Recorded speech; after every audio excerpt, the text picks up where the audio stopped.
Pretty interesting. Hopefully, maybe next year it would be awesome if we have reusables for lunchtime. Um, so there may be no more discussed topic when it comes to climate change and emissions than the automobile. But when it comes to innovation, the automotive industry has never been one to lag behind. As electric powertrains penetrate the global market, especially in an effort to offset carbon emissions, the energy overhaul is well and truly underway. To explore a sustainable future and the rise of the electric vehicle, please welcome the CEO of indiGO Technologies and Autoloop, Will Graylin. Will?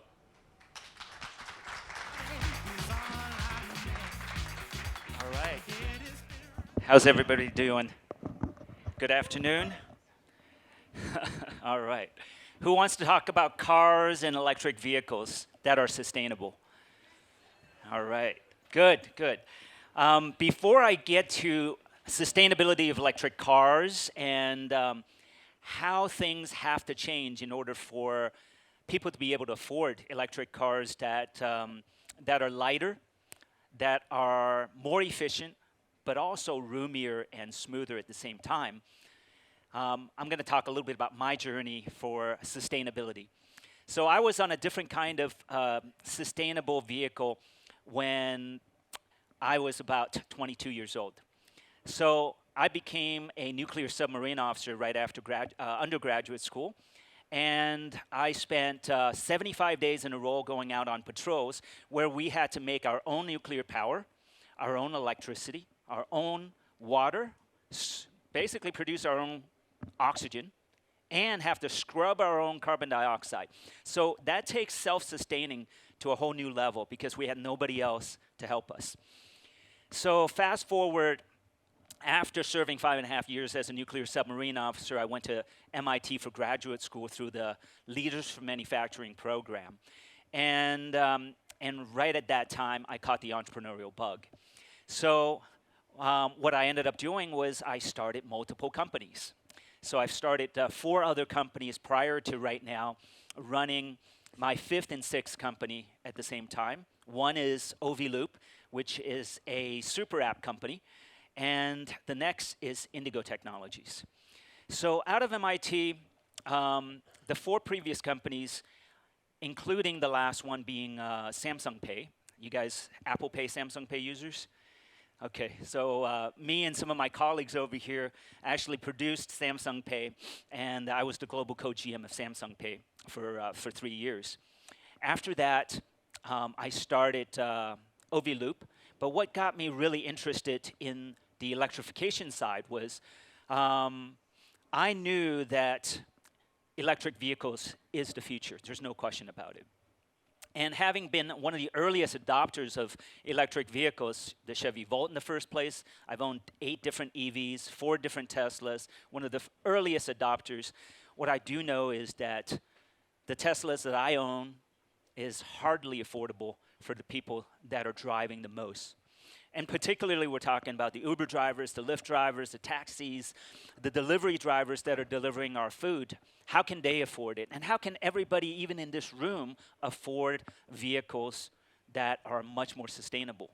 So about 5 years ago, I got a chance to meet with MIT professor Ian Hunter, who invented something that was absolutely breakthrough. And when I saw what he did, I knew that this was part of the answer to getting affordable electric vehicles that can be sustainable and be scalable. So what I'm going to talk to you about is this invention that took place, what the problem that we're solving, why do we need new EVs? Why not just keep doing what Tesla is doing or some of the big OEMs like Ford and GM, right? Why not those? And so I'm going to tell you why they're not doing it, how we have invented, in fact, reinvented the wheel. Yeah, everybody says don't reinvent the wheel. We literally reinvented the wheel. Now, why did we reinvent the wheel?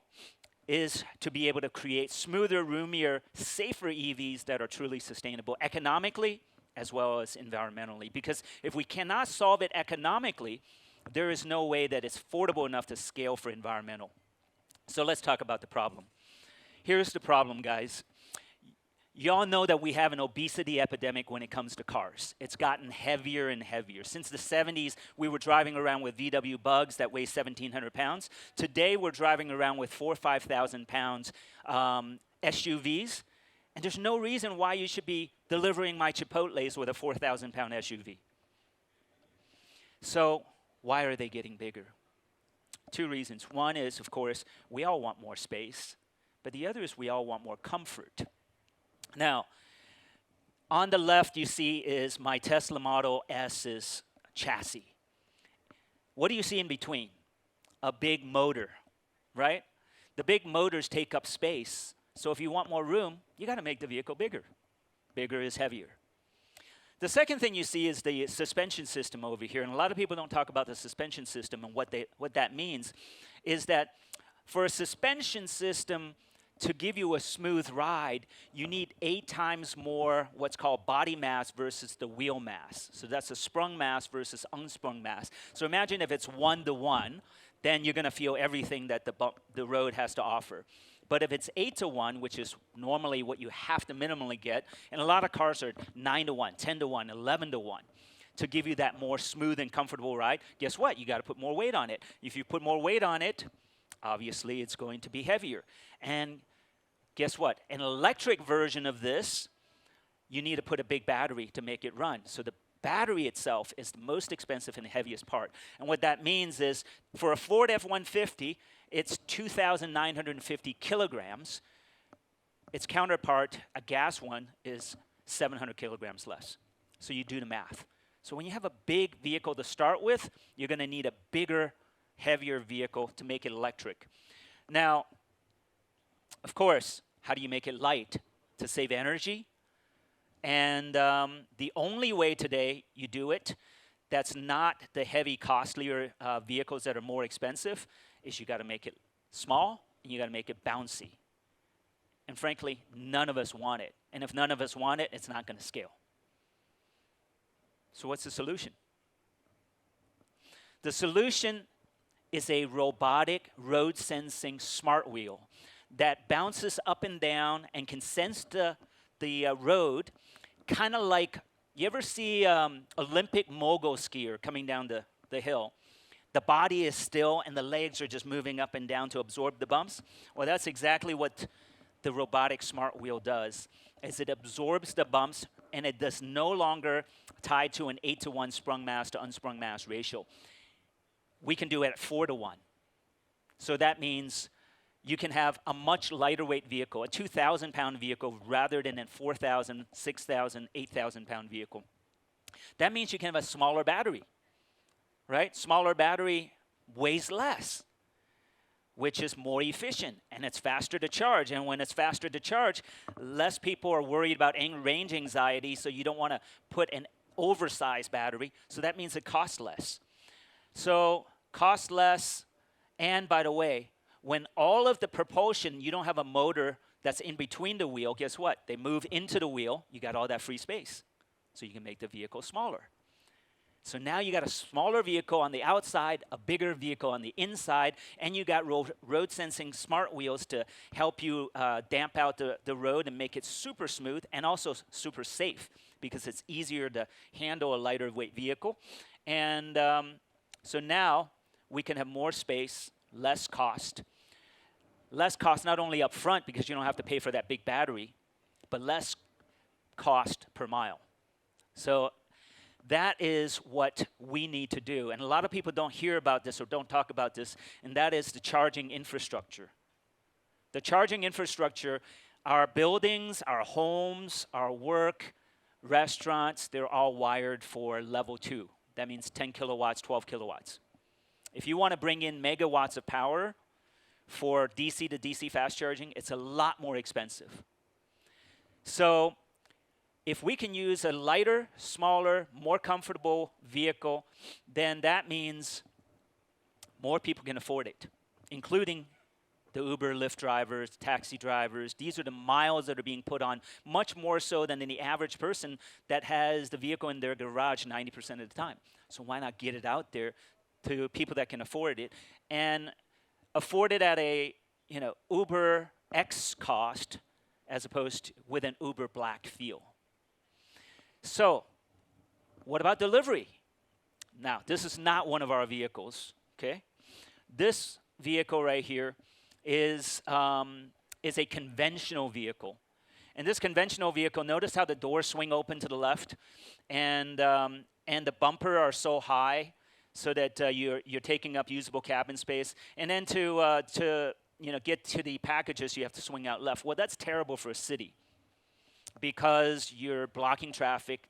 You have to get out on the left-hand side in order just to get out of the door without getting hit or hitting bicyclists. So we not only took the wheels, robotic wheels that are better, but we also redesigned it. We redesigned it with a center driving seat that gives huge amount of leg room on the back for Uber and Lyft rides, huge amount of space on the back of the vehicle because you have a very low flat floor, and just make it more light, more versatile, and a center driving seat. Why? Because if you're a delivery driver in the middle of the city, you can double park between two parked cars and get out on the right or the left. So you don't have to worry about getting hit or hitting bicyclists. So why not rethink and redesign the vehicle all the way around and to create lighter, more efficient vehicle that has less traffic congestion? Oh, what about the robotic wheels being able to kneel for you 100 millimeters so that you don't need a lift kit for your wheelchair or for a forklift for your pallet? Talk about really changing the game from dumb wheels and dumb suspension to smart wheels and smart suspension. So the versatility of this type of vehicle is not only for delivery drivers, Uber and Lyft drivers, but also for your home and for everyday use, for your commutes. Did you know that 75% of all commutes are just with one person? And then 90% is with two. So why are we driving around with big, heavy SUVs when we don't have to? Now, there are times, don't get me wrong, there's a need for a truck, there's a need for an SUV. But why not rent it for those periods of time? So this is one of our vehicles in our lab. indiGO Tech has now put the vehicles right on, put our smart wheels right on the wheel. This is also at the New York Taxi and Fleet Show. So essentially, people are absolutely loving the vehicle that we're bringing out to market. And we believe to make a big difference, we have to be also different than what everybody else is doing today. So all of these, if you compare, I know it's very hard to see the specs over here, but you'll see that even the cheapest cars, electric vehicles, are 65 kilowatt hours, 3,800 pounds. 64 kilowatt hours, 3,700 pounds, 53 cubic feet of space, versus the Flow is 40 kilowatt hours, 2,200 pounds, and 110 cubic feet of space. So what kind of cars should we be driving, whether it's by people or eventually autonomous? Wouldn't you want it to be lighter, more cost-effective, roomier, and smoother at the same time? So that is what we're talking about. Now, you look at the projections. What's going to make an impact on the environment? It's about volume. It's about driving adoption. And between now and 2040, you can see the fastest growing is the purple and the blue, which are the light commercials and the light passenger. Those are the vehicles that we have to make an impact on the most. And the reason that yellow and the green is actually going much slower is because heavier is harder to charge. And it doesn't make quite as much sense when you have a big vehicle that costs a lot, big battery in the first place. And if you have a fleet of them, if you have a fleet of 100, let's say you need now 5 DC to DC fast chargers, which are $250,000 a piece. So this is why it's very hard to go after the heavy and medium size. So right now, for us, we're focused starting with the commercial, light commercial side, and then moving towards the light passenger. The light commercial, we're already in discussions with folks like Amazon, Walmart, Uber, Earthrise, Revel. These are folks that says, you know what, it makes economic sense and it makes ergonomic sense. if it's economical and ergonomical and it's cost effective for the people to be able to afford it, that's when we can actually make an impact. So there you have it, ladies and gentlemen, a brand new invention where we reinvented the wheel in order to create a new class of vehicle, the next generation of sustainable urban transportation. And we're being written up by Motor Trend and various places, but I encourage you to go to our website and take a look at our little demo of our video on how we ride over speed bumps. They're going to have to reinvent speed bumps on slowing people down, but they got speed bumps that we just glide over, cut through like butter. So it's pretty awesome, and it's really exciting for us at indiGO to be looking at reinventing the wheel. Now, of course, we're going to be building our own vehicles right now, but we're also talking to OEMs. And the big ones said, hey, there's no reason why we can't license our technology so that we can make a change faster and at more scale. So our team, we've recruited some of the top people from the industry, including former head of innovation over at Audi is now our CTO, former head of design at Lucid and Porsche is now our designer. We got a lot of work ahead of us, of course, but the journey is very, very exciting. And through technology innovations like this, we are going to make a change and make a difference. So I hope you join us on this journey. It's still going to take a couple of years before we get to production. Just like I remember when I saw the first Tesla Model S, it took me a couple of years before I got it. But because of the technology inventions that we have, we are very excited about the future, and we hope you'll join us.